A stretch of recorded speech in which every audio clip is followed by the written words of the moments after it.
This is Cerebral Cinema. Movies of the mind. Dragnet.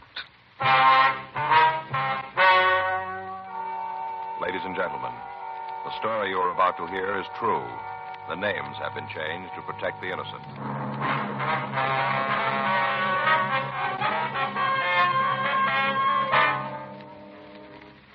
You're a detective sergeant. You're assigned to juvenile detail. For the past 2 weeks, there have been rumors of a teenage gang war taking place in your city. You don't know when it's going to start. You don't know where.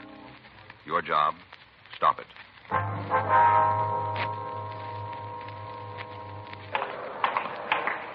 It was Tuesday, September the 8th. It was warm in Los Angeles. We were working the night watch out of juvenile detail. My partner's Frank Smith. The boss is Captain Powers. My name's Friday.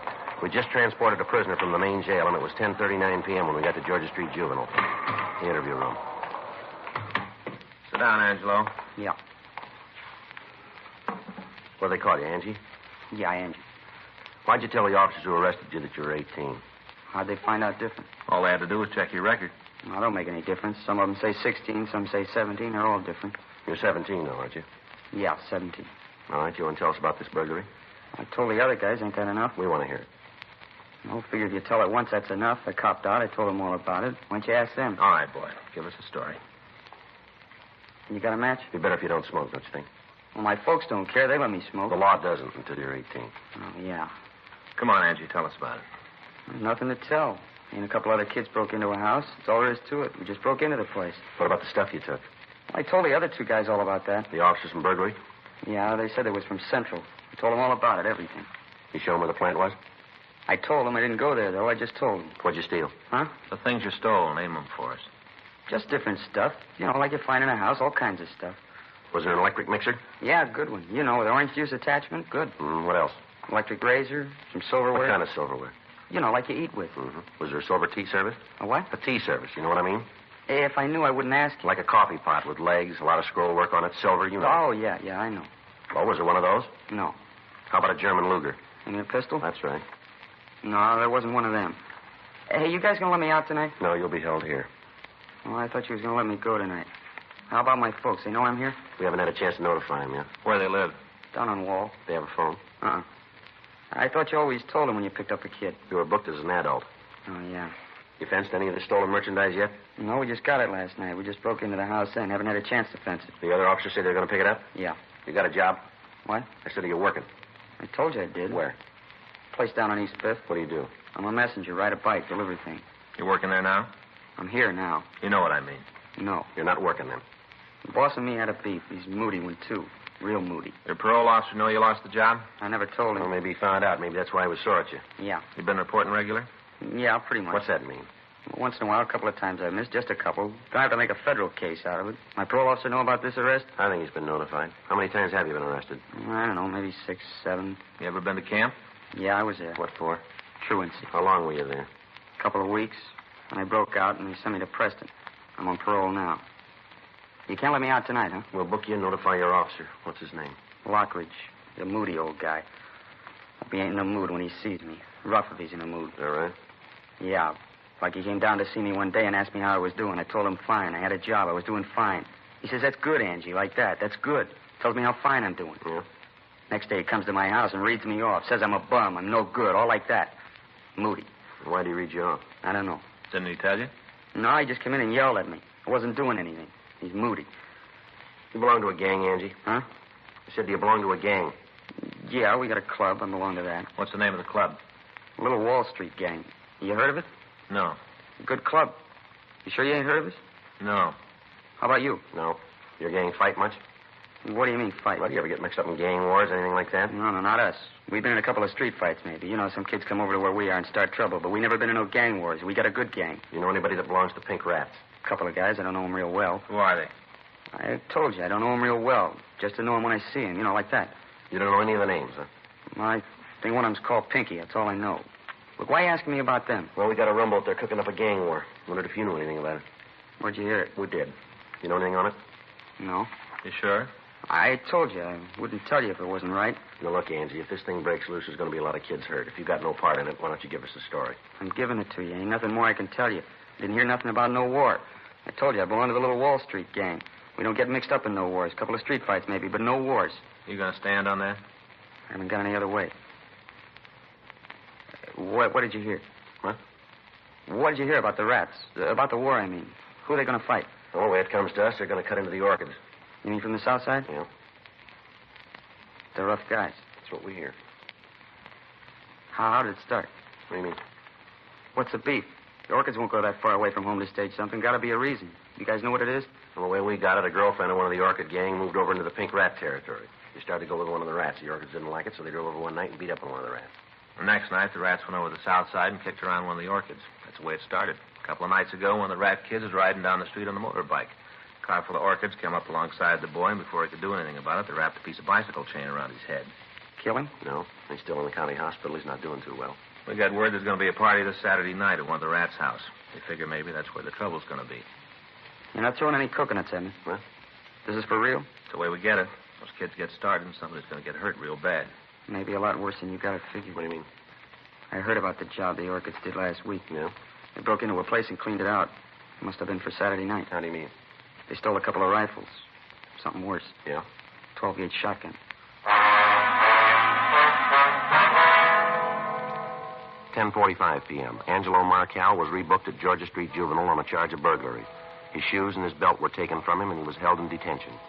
We put in a call to his parole officer and told him what had happened. After that, we drove by Marcal's home to inform his parents of the arrest, but we found nobody there. We left our card with a notation asking them to call us when they returned. Before the Marcal boy had been placed in the cell, we'd gotten a description of the boy he knew as Pinky. After trying to contact Marcal's parents, we went up to the second floor of the juvenile division and had the record bureau check the nickname and description. We came up with 3 possibles. We pulled the mug shots of the boys and showed them to Angelo Marcal, but he was unable to give us an identification. It was difficult to tell if the boy was lying or telling us the truth to try to cover up for the members of the Pink Rat Gang. The following afternoon, Wednesday, September 9th, Frank and I checked into the office, and then we drove out to see the parents of the Marcal boy. They still hadn't returned, and the neighbors told us that they had seen the couple drive away early Monday morning without giving any indication as to when they might return. We asked the woman who lived next door to call us when they did come back. 4:40 p.m., we drove over to the east side of town to check on the 3 possibles named Pinky that we'd turned up the previous night. All of the boys were able to prove to our satisfaction that they were not the Pinky we were after. We talked to the youngsters in the neighborhood, asking them if they knew anything about an expected gang war. Either they didn't know anything about it or they wouldn't tell us. 6:15 p.m., we went back to the office and put in a call to Central Burglary. Yeah. We haven't got the exact date. The way we got it, there are a couple of rifles taken and a 12-gauge shotgun. No, and a 12-gauge shotgun. Yeah. Sure, I'll wait. They're checking the reports now. This is one tip I'd like to have turned bad, wouldn't you? Yeah, I'm with you. Yeah, Rex. Mm-hmm. That'd be the 30, huh? Yeah. What's that? Yeah, I guess it might be. Won't help if it is. Right. Let us know, huh? Right. They got the reports. Guns were stolen on Tuesday, August 30th. They still haven't been able to get anything on it. Rifles were 30-06s. Deer rifles, huh? Yeah. Olson says they got another report last night. Might mean something. Yeah. Hardware store broken into. What'd they take? 4 boxes of 30-06 ammo, 3 boxes of 12-gauge cartridges. It might have been a coincidence, but if it wasn't, the Orchid gang was armed with 3 guns and 225 rounds of ammunition, enough to start and sustain a small war. 6:35 p.m., we contacted Lieutenant Hartgrove, the night watch commander, and he assigned 2 other teams of officers to work with us. In addition to the juvenile officers, radio units out of Metro Division, reserves, joined us in the search for members of the Orchid gang. The streets in the area were combed. Citizens in the area were questioned, but they failed to supply any information on the boys who belonged to the gang. The satin-embroidered jackets the members of the Orchid gang wore had disappeared from the streets. At 12:01 a.m., the search was called off, and a broadcast was put out to the regular units in the area to be on the watch for any gang activities. 12:47 a.m., we got in touch with Rex Olson in Central Burglary. He told us that the crime lab had failed to come up with any physical evidence on the theft of ammunition from the hardware store. 1:20 a.m., Frank and I checked out of the office and we went home. The following morning at 8:30 a.m., we got in touch with the juvenile informant, and he was able to give us more information on the expected gang war. He told us that the fight was set for Saturday night. He was unable to give us the exact address of the party that was to be crashed, but he did give us a general idea of the location. He was also able to give us the name Pinky Eggers and his address. He told us that the Eggers boy was the leader of the Pink Rats and might be able to give us information on the membership of the Orchid gang. 12:40 p.m., Frank and I drove out to talk to the Eggers boy. We checked his school, but he wasn't there. We went to his home. It was a small one-story frame building with a weathered picket fence surrounding it. A 1947 hopped-up Ford was in the driveway. Frank and I went up on the porch and rang the bell. Yard could sure stand a cleaning up. Yeah, wonder who the car belongs to. I don't know. Sure looks fast. Yeah. Yeah? Like to see Pinky Eggers, Who are you? police officers. Well, can't you lay off the kid? Why don't you quit rousting him? Is he here? No, he ain't here, and if he was, I don't think I'd let you see him. That his car? Yeah, it's his. Registered in his name? No, in mine. Now, what do you after the kid for? I want to talk to him. Well, talk to me. I'm his father. Anything you got to say to him, you can tell me. Your boy belonged to a club called the Pink Rat Gang? Why? Does he? I answer no questions till you tell me why you're asking. Now, look, mister, we're not out here to pass the time of day. Your boy's mixed up in something that can turn out to be pretty serious. That right? That's the way it is. Who says it's serious, and what are you talking about? We got word that your boy's mixed up in a gang war that's going to break out this weekend. And you two big cops are out here leaning on a kid because he's mixed up in a beef. Listen, there's a 5-year-old kid down the street skating on the sidewalk. Why don't you go put the arm on her? If this war breaks out and somebody's going to get hurt, maybe your boy. We're trying to stop it. Oh, don't bother. Pinky can take care of himself. Any of the gangs cause trouble, the rats can swing their end. You want to stop the beef, go talk to the other kids. Tell them to lay off. My boy's gang is now looking for trouble. Any fighting going on, you can talk to the other kids. You check them. Leave my boy alone. We want to talk to him, Mr. Eggers. You going to make a pinch? No, we just want to talk to him. Should have known you were going to take him today. Only 2 of you. Well, I'm telling you, you ain't laying a hand on Pink. You try it, and I'll haul you in every court in the country. Now get out of here.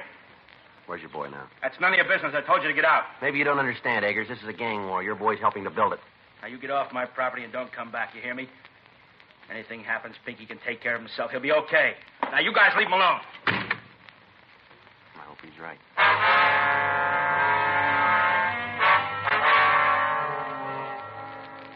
3:15 p.m. Frank and I drove over to Pinky Eggers' school again. We spent the next 2 hours talking to the youngsters in the neighborhood. Those that would cooperate with us didn't have the information that we needed. The others refused to tell us anything. In the meantime, officers from 77th Street Division were checking on the activities of the Orchid gang. They ran into the same evasive answers that we had. If the information we'd gotten was true, we had a little more than 48 hours to find the principals in the war before the shooting could start. Thursday night, 8:40 p.m., Frank and I met with Captain John Powers, Lieutenant Hartgrove, and the heads of the juvenile details throughout the city.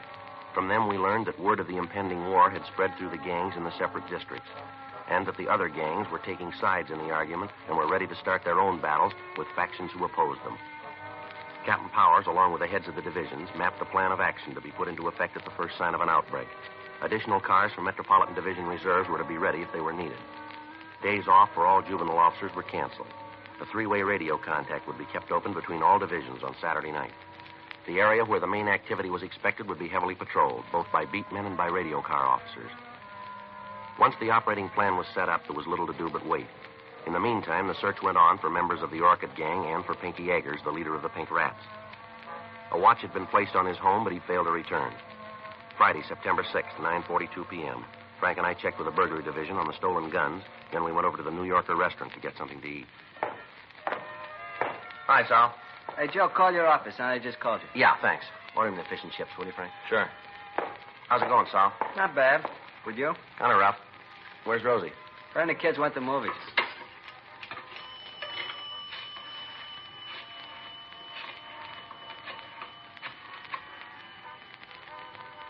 $2568, please. Yeah, George Juvenile. Right. Lieutenant, this Friday. Well, when did it happen? Well, wait till I get a pencil. Saul, hand me that menu, will you? Yeah. Here you are. All right, go ahead. Yeah, I got it. Yeah. Well, what do you want us to do? Yeah. They know yet? Yeah, all right. No, we'll get right over there. Bye. Never mind the food, Sal. What's the matter? Kids didn't wait until Saturday. They just shot up Highland Park. What's the score? Still coming in. A good start. Yeah. 11-year-old boy killed.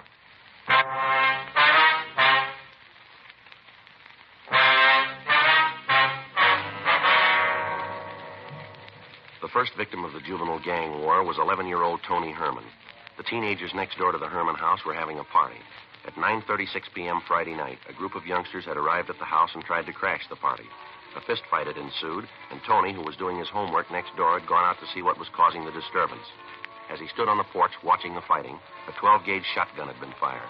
The pellets from the cartridge had caught the youngster in the stomach and the abdomen, and he'd gone down. At the sound of the shot, the fighting had stopped, and the party crashers had left the scene. The police had been called, and Tony was removed to Georgia Street Receiving Hospital. He was dead on arrival. From the neighbors, descriptions of the party crashers had been obtained. All of the boys wore satin jackets with a large white orchid embroidered on the back. One of the people who saw the shooting said that the boy who'd fired the gun wore a jacket with the name Gene under the orchid design. A broadcast was gotten out immediately, along with a description of the car that the juveniles had used to escape. The parents of the Herman boy were not at home when the shooting occurred. From the neighbors, we found that they usually went to a movie on Friday night, and they didn't return until after midnight. An officer was stationed at the house to bring them to the hospital when they returned. At 1:34 a.m., Mrs. Herman arrived at the hospital. She was a small, dark woman with graying hair. She didn't know what had happened. Frank and I met her in the hall. I want to see Sergeant Friday. Is he here? I'm Sergeant Friday, ma'am. Well, I'm Mrs. Herman. They say something's happened to Tony. Yes, ma'am. You want to step in here? Might be a little better to talk. All right. Can I see him? He isn't hurt bad, is he? It's that bicycle. I told his father I knew it was too soon for it. He's so little, and to buy him a big bike like that, well, he couldn't hardly reach the pedals. Well, that's it, isn't it? He fell off the bicycle. No, ma'am. What is it, then? What is it? Something more? He's hurt. I want to see him. Just a minute, Miss Herman. Well, why won't you tell me what happened to him? My husband will be here in a few minutes, and he's going to want to know. Why won't you tell me? How bad's he hurt? Pretty bad, man. That's not an answer. How bad's he hurt? He's dead. Dead? Can we get you anything? My boy's dead? Tony? What? I thought he'd fallen off the bicycle. He got it for his birthday, a new bicycle, 28-inch wheels. I thought he'd fallen. I didn't know it was like this. Can I see him? My boy, can I? Yes, ma'am. How'd it happen? How? We're sorry about it, Miss Herman. My Tony had an accident, and he's dead. He went to a movie, and he come home to find our son's dead. Better get the doctor, Frank. Right. Doctor will be here in a minute, Miss Herman. Just a movie. He's doing his homework. Now he's dead. How did it happen, Mr. Friday? The gun went off. He was standing on the porch. He was hit. But who was shooting? Who shot my boy? Who killed him? We don't know, Miss Herman. I want to know who it was who killed him. I want to know. His father's going to want to know. My boy's dead. My boy, my son. You want to handle this, Doc? We'll wait outside. Sure.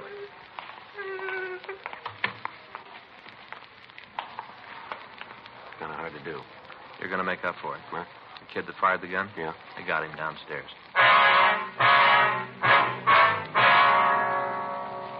A few minutes after the broadcast had gone out on the boy wearing the jacket with the name Gene on it, two officers on York Boulevard had picked up the speeding car. In shaking down the occupants and the car itself, they'd found the jacket hidden under the rear seat. In the trunk of the automobile, they'd found the stolen rifles and the shotgun with one discharged cartridge in it. The three boys in the car had been taken into custody and brought immediately to Georgia Street. Two of the youngsters had been taken to the detention cells, and the third, who identified himself as Gene Graff, was brought to the office of the night watch commander. From the identification found in his pockets, we learned his name, address, and his age, 16 years old. His parents were notified that he was being held, and they were asked to come to the office immediately. All the time the boy had been in the room, and the calls had been made, he refused to say anything. When Frank hung up the phone after calling his parents, he made the first statement. What's that going to prove? What's that? Having them come down here. What are you going to prove with that? You want to tell us about it? That's a kid. You going to be all right? No, he's not. How bad's he hurt? He's dead. Rough. That's all you got to say? What do you want me to say? You gunned down an 11-year-old boy, and that's all you got to say about it? Look, cop, I know the routine. You read me off, make a big speech, and I'm supposed to feel real bad. Well, I'd like to go along with you, but it won't work. Look, save the effort. Use the words in somebody else. Do what you're going to do, and let's get it over with. How old are you? You already saw it. How old? 16. Pretty heavy, aren't you? I've been around, yeah. Don't get smart, kid. Not my fault. I was born that way. How many times you been arrested? Couple. How many times? 4. For what? Suspicion 211, suspicion 245. You're 16. You've been picked up for robbery and assault. I didn't stand any of them. You ever been in camp? No. You ever served any time? Look, the taxpayers pay you a lot of money to keep records. Why don't you look all this up? It's there. Where'd you get the shotgun you used tonight? I won it in a raffle. I got a lot of luck. Yeah, well, it just ran out, kid. Now, I'm going to give you a piece of advice. If you're as smart as I think you are, you're going to take it. You start answering these questions, you start answering them right. You bought yourself a pile of trouble that you and that smart mouth of yours aren't going to talk your way out of. You killed somebody, an 11-year-old boy. You walked up that house with a gun you were ready to use. And you just answer the questions and never mind the sarcasm. Put the muscle away. You lean on me and I'll have every sister in this state on your neck. I'm a juvenile. Don't you forget it. You just got out of that league. That's the way you see it. That's the way it is. From where you sit.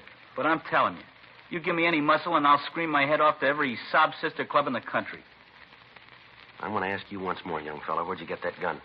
I bought a lucky ticket. Stick with it, kid. We're checking the numbers now. Those guns were taken in the burglary last week. You're dead on it. We got you going in. You try to make it stick. Don't worry, we will. Use narcotics? Do I look like a hype? I asked you a question. And I gave you an answer. You drink? Sure, I'm a real lush. I'm going to tell you something. We're running out of patience with you. Well, then you better go get pumped up. You're going to need a lot more. What were you doing out there tonight? Where? Come off it. You know what I mean. Gently, gently. What were you doing at that party? What do you usually do at a party? I was having a good time. Why'd you take that gun with you? I was in the car. I didn't take it. I went along for the ride. Well, who put it there? I don't know. Other boys say it was yours. That's a lie. Prove it. I don't have to. You got to prove I did know about it. We don't have to prove a thing. There are a couple of people who saw you shoot the kid. Guys you were with who copped out. You're nailed and you know it. We'll see what the judge has to say about it. I've gotten off before. I'll swing it this time. I'm a juvenile. I'm not responsible for what I do. You really believe that, don't you? I said it. You know, I got 2 kids. What do you want, a medal? I got 2 kids. They're pretty good youngsters, too. They go to school, they study hard, and they're trying hard to grow up to be decent human beings. They'll get married and raise ordinary families. They'll never do much of anything special to get their names in the papers. Nobody's going to give them much notice, and maybe that's the way they want it. But all of a sudden, somebody like you comes along, mean and rotten, and people hear about you. They figure all the kids sat down and wrote your name on a ballot, and now you represent all of them. That you're the shining example of American youth. They sit there and shake their heads and talk about what's happening to the younger generation. They got the wrong picture. It isn't true, none of it. You framed it. You act like a big man, and every decent, honest kid comes on looking like a bum. You sit there and blow off about being a juvenile. You like it because you think it'll buy you special privileges. Well, you're wrong, fella, not in my book. As far as I'm concerned, you're a rotten little killer, and you're going to be treated like one.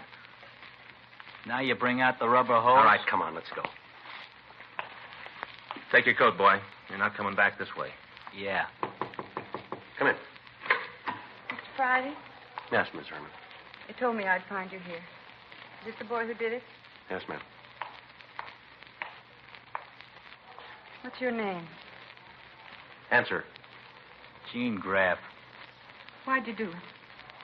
Why'd you kill my boy? Did he do something to you? Is that it? Did Tony do something to you? Answer me. Say something. Just tell me one thing. What right do you have? What right does a young hoodlum like you have to stand there alive and breathing and my boy dead? What right? Do you hear me? What right? Miss Herman. Make him tell me what right. What right? What right does he have to do a horrible thing like this? What right? I don't know, but we're going to take it away from him.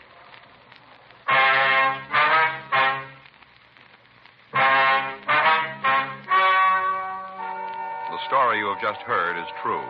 The names were changed to protect the innocent. On October 4th, a petition was filed in juvenile court, and the subject was declared unfit to be tried as a juvenile. He was ordered to be tried in superior court under the general law.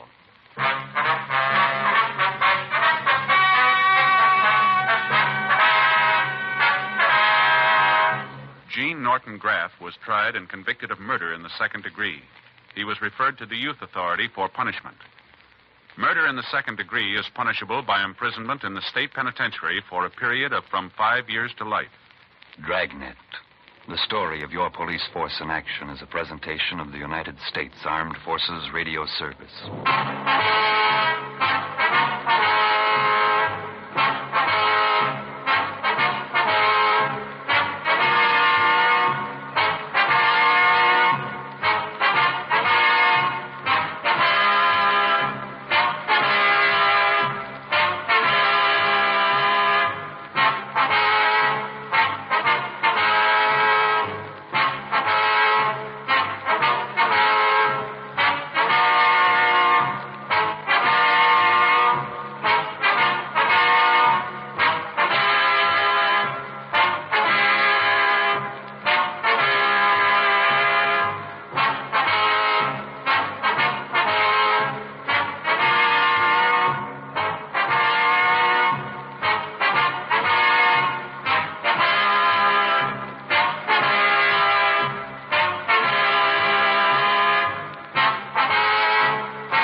Cerebral Cinema hopes you have enjoyed this movie of the mind.